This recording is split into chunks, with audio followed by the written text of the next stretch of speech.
Assalamualaikum warahmatullahi wabarakatuh dan selamat sore. Baik, kita sudah masuk di video terakhir untuk pelatihan visualisasi data menggunakan pemrograman R.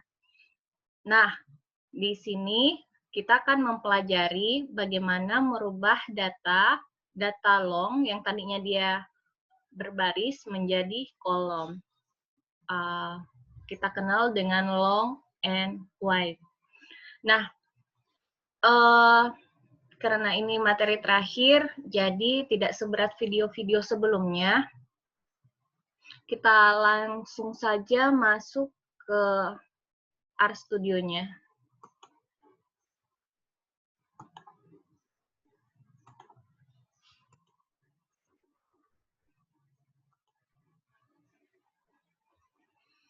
Oke, baik. Di video keempat ini, kita akan mempelajari tentang data long dan data wide pada data frame. Sebelumnya, ada package yang harus kita install, yaitu Recep2 sama TDR. Ctrl+Shift+Enter.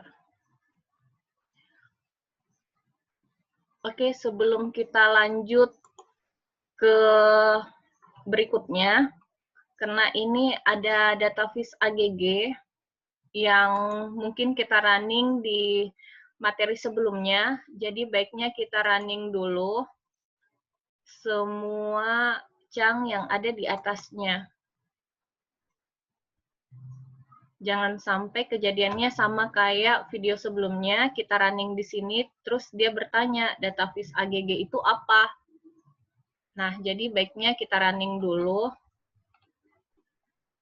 semua cang yang ada di atas sebelum kita lanjut materi kita hari ini. Ini sedang proses running ya.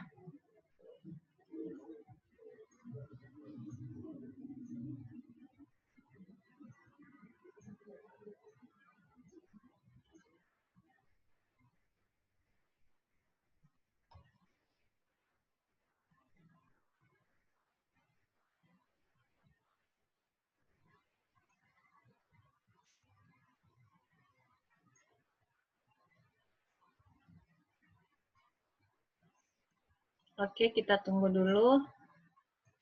Masih merunning.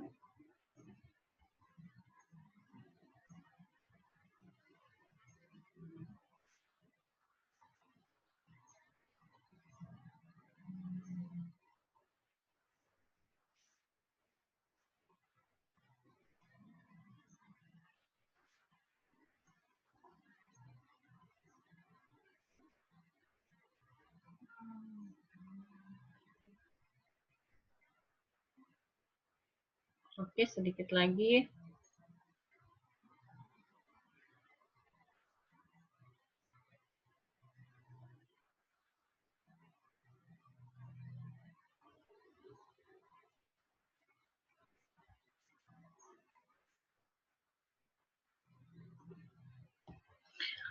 Oke, baik. Ini runningannya sudah selesai. Tadi ini kita sudah Ctrl+Shift+Enter. Nah, di sini kita punya database AGG. Kita mau ambil 10 channel dengan dislike per view terbanyak. Oke, kita transformasikan datanya. Step pertama itu kita urutkan dulu database AGG yang punya dislike per view terbanyak. Nah, kita pakai order. Di sini kita buat objek baru namanya topvis AGG, kemudian dari database AGG, kemudian kita urutkan. Setelah itu, kita pakai fungsi head untuk, kan kalau head dia cuma 6 baris pertama. Makanya sini kita kasih koma, supaya yang ditampilkan adalah 10 baris pertama. Kemudian, untuk munculkan objeknya, kita running Ctrl+Shift+Enter. Ternyata inilah yang punya dislike per view terbanyak. Nah, berikutnya kita akan ubah database AGG ini menjadi format wide atau menjadi long. Nah, di sini kita akan gunakan package receive2. Nah, di sini untuk merubah format long itu kita pakai fungsi mail. Kita coba, kita buat data objek baru namanya data long. Kita pakai fungsi mail. Terus kita pakai tadi kita kan buat topis AGG. Topis AGG itu seperti ini datanya.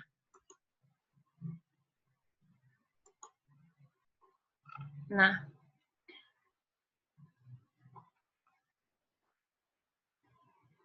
di sini kita pakai fungsi mail, kemudian data yang kita coba ubah menjadi format panjang itu topis AGG yang 10 tadi, kemudian kita urutkan berdasarkan channel title-nya.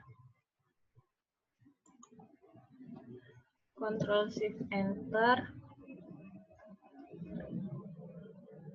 Oke, jadi ini tadi kita urutkan dia berdasarkan channel title. Coba perhatikan. Di sini kan people and blog. Di bawahnya, di sini ada music, entertain, news and politik, gaming, entertain. Di sini dia gabungkan people and blogs-nya itu ada berapa?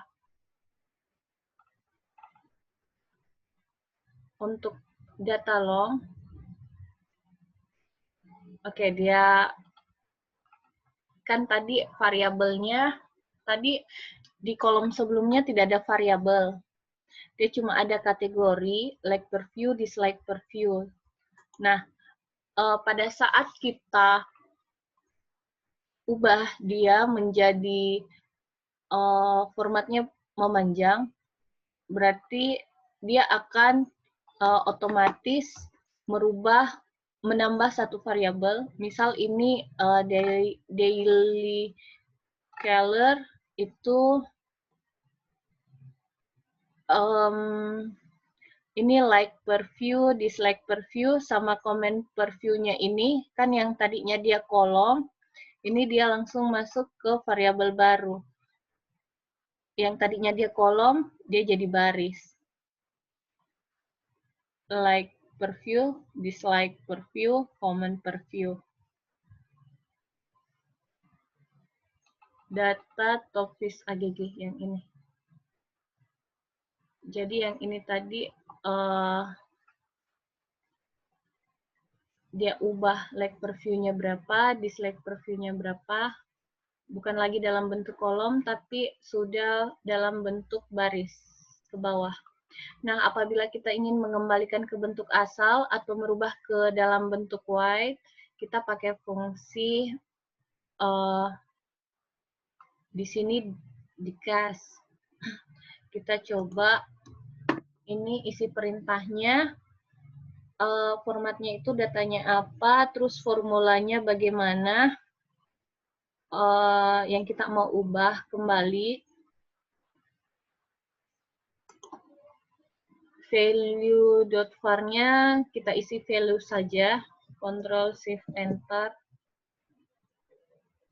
Oke, dia sudah kembali seperti sebelumnya. Like per view sama dislike per view, comment per view itu sudah menjadi kolom sendiri, bukan menjadi baris lagi. Tadi kan dia di sini menjadi baris, angkanya di sampingnya.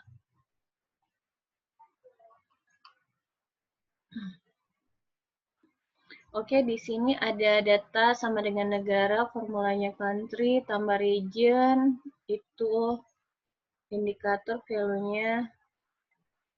Nah, di sini kita akan coba gunakan package TDR. Nah, di sini kita namakan dia data long. Kita pakai fungsi pivot longer. Data yang kita gunakan adalah topis AGG yang tadi 10 data tertinggi dislike-nya, terus kolom yang mau disatukan itu dibuat long. Misal kolomnya itu kolom yang mau kita buat jadi satu, itu like per view, dislike per view, comment per view, terus nama kolomnya untuk, kan ini tadi kolom masing-masing yang mau dijadikan satu kolom. Nah, satu kolom ini namanya apa? Itu kita pakai engagement. Misal value tetap nilainya value, saya running, Ctrl Shift Enter. Oke, jadinya seperti ini. Dia buat kolom baru namanya engagement, isinya ini tadi. Kolomnya itu kolom apa saja yang kita gabung. Value tetap nilai value yang ada dalam kolom tersebut. Oke, kalau ingin mengubah ke bentuk asal, itu pakai pivot wider, di mana datanya adalah data long, nama kolomnya itu engagement, terus value from, formatnya itu seperti ini, value from, ditulis value saja, Ctrl Shift Enter. Oke, dia kembalikan datanya tadi. Nah, di sini kita akan membuat berbagai variasi bar chart dengan mengatur posisi. Nah, sebenarnya ada 3 posisi, yaitu stack, dot, sama fill. Nah, nanti kita akan lihat bedanya apa. Apabila sekarang kita coba yang stack atau default, itu kita buat plot, datanya kita gunakan data long, kemudian kita mau urutkan, jadi kita tuliskan reorder, kita mau urutkan channel title terhadap nilainya, di mana sumbu Y itu adalah nilainya, fill itu isinya apa? Engagement. Nah, terus geom call itu posisinya, kan tadi ada 3 posisinya, stack, dot, sama fill. Kita coba posisinya yang stack. Coor flip itu untuk membalikan sumbu X ke Y supaya lebih rapi terlihat. Kita running, Ctrl Shift Enter. Oke, kalau model stack itu seperti ini, atau default. Nah, ini comment per view yang biru, dislike per view itu yang hijau, comment per view itu yang pink.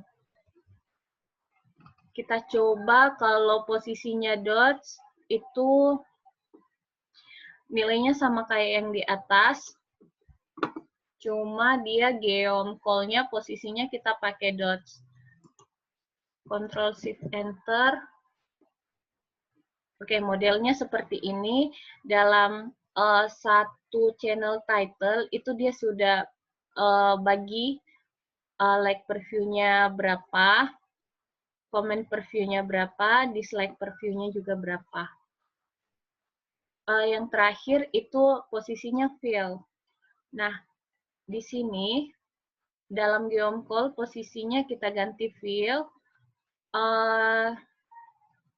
Ternyata di sini ada pengaturan tambahan angka yang muncul di Y dari 0 sampai 1 setiap kelipatannya.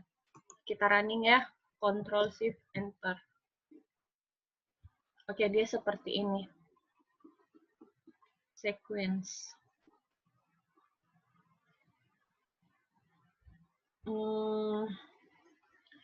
Kita masuk ke tema, apa yang mau diatur, cek di gambar panel, .png. Tunggu, apakah ini ada file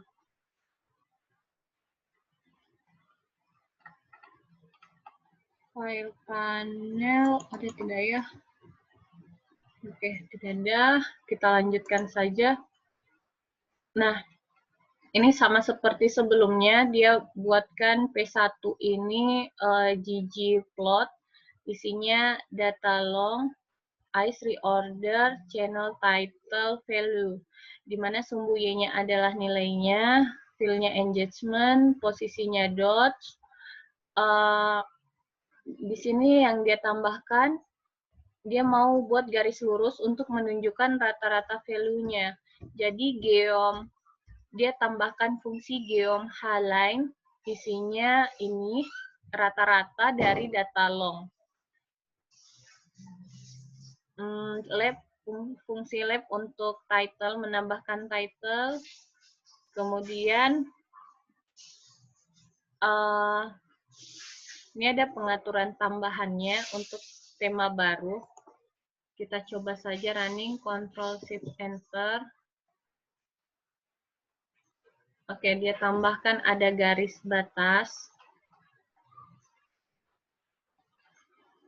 Ini channel, ini nilainya. Ini tema-temanya sesuai, ini pakai tema minimal. Tadi di video sebelumnya temanya bisa kita atur-atur warnanya dan sebagainya. Ini untuk mempercantik plot. Nah, untuk materi tambahan di sini ada leaflet. Di sini kita bisa membuat peta posisi. Misal di sini saya punya data persebaran puskesmas di Jakarta. Dari data Kementerian Kesehatan Indonesia, kita menggunakan leaflet. Nah, misal saya beri nama objek baru itu adalah puskesmas. Terus kita panggil datanya pakai read.csv. Ini saya hapus dulu, buat tanda petik, kemudian tekan tab. Data puskesmas itu ada di folder 4. Saya tekan tab lagi. Ini data puskesmas.csv-nya. Kemudian saya running, Ctrl Shift Enter untuk panggil data puskesmas yang mau kita olah. Nah, data puskesmas ini ada nama puskesmasnya, kode areanya, kabupatennya di mana, letak bujur dan lintangnya, terus alamat detailnya itu ada di mana. Jumlah penduduknya di sekitar situ, kondisi bangunan puskesmasnya bagaimana, status akreditasinya bagaimana, jumlah tenaga kerjanya berapa, ambulans, bahkan tipe-tipe ambulansnya, akses internetnya, apakah ada, inap bersalinnya, akses roda 4, dokter umumnya berapa, waktu tempuhnya berapa, tenaga farmasinya berapa. Lengkap ya di datanya. Kemudian kita mau membuat leaflet.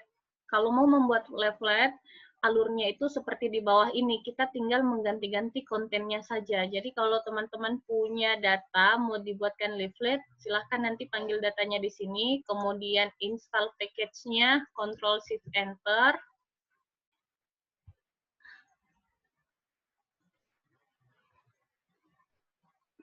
Oke, seharusnya saya Ctrl Shift Enter di perintah paling terakhir.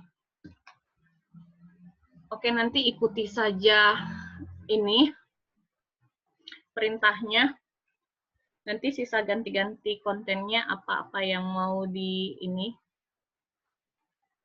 Nanti muncul seperti ini.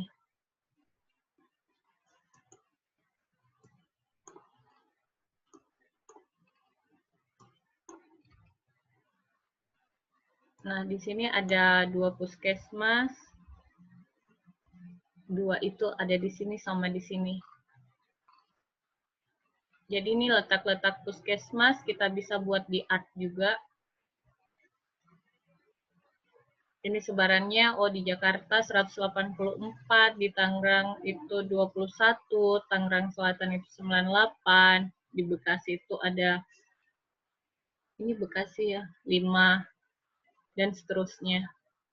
Nanti ikuti perintahnya saja. Oke, baik. Saya rasa untuk materi visualisasi sampai di sini.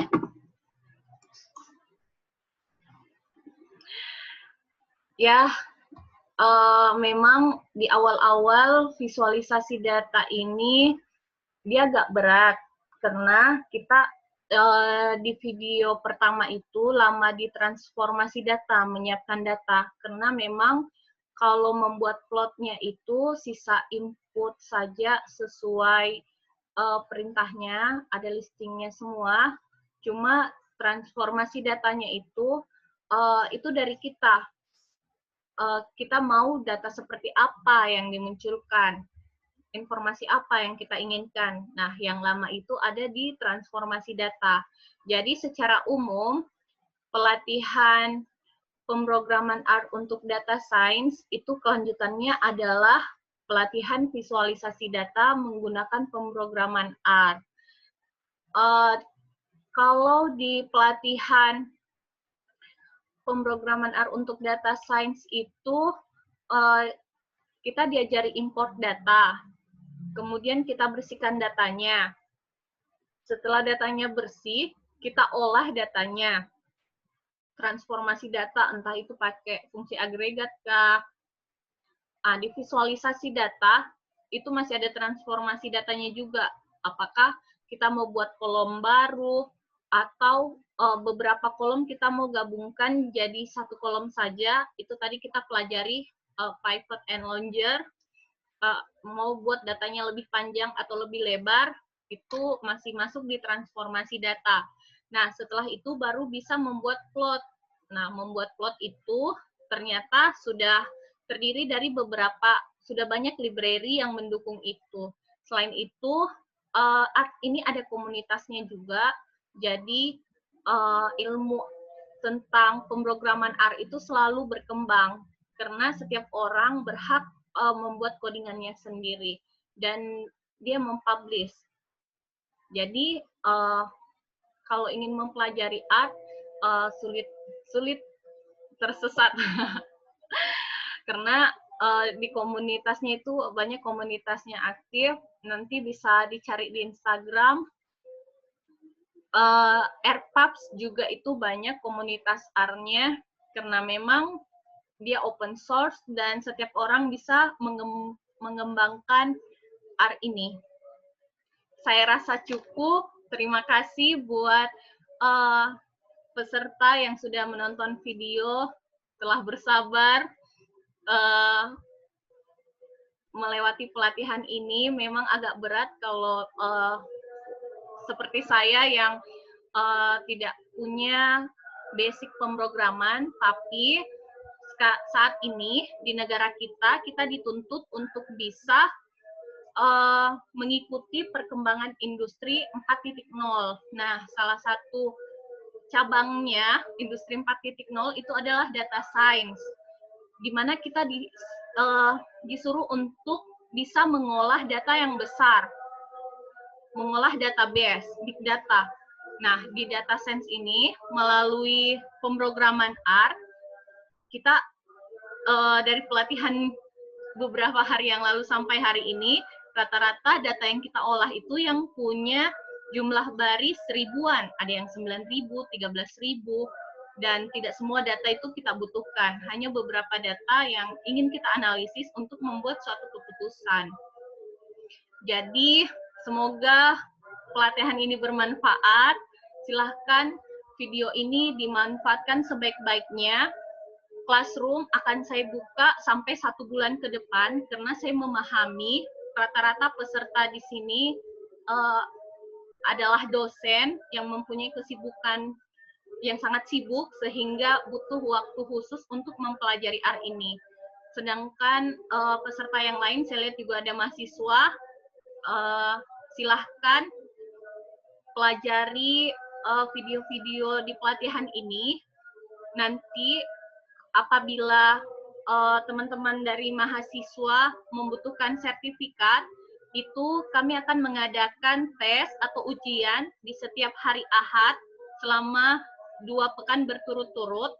Teman-teman bisa coba ikut tes di hari Ahad depan. Apabila tidak lulus, bisa ikut di Ahad depannya lagi untuk remedial, sekaligus tergantung kesiapan peserta, apakah mau ujian Ahad depan atau 2 pekan depannya lagi untuk memperoleh sertifikat dari kami, dari Politeknik ATI Makassar. Nah, sebenarnya untuk mahasiswa ini adalah kesempatan yang baik, karena pelatihan yang saya paparkan di kegiatan pengabdian masyarakat ini, yang saya dapatkan di awal tahun, itu saya menempuhnya di algoritma. Nah, salah satu tempat belajar yang memiliki rekomendasi paling tinggi. Nah, biayanya juga tidak murah. Dulu dibiayai oleh negara itu sekitar 15 juta untuk mempelajari R ini. Jadi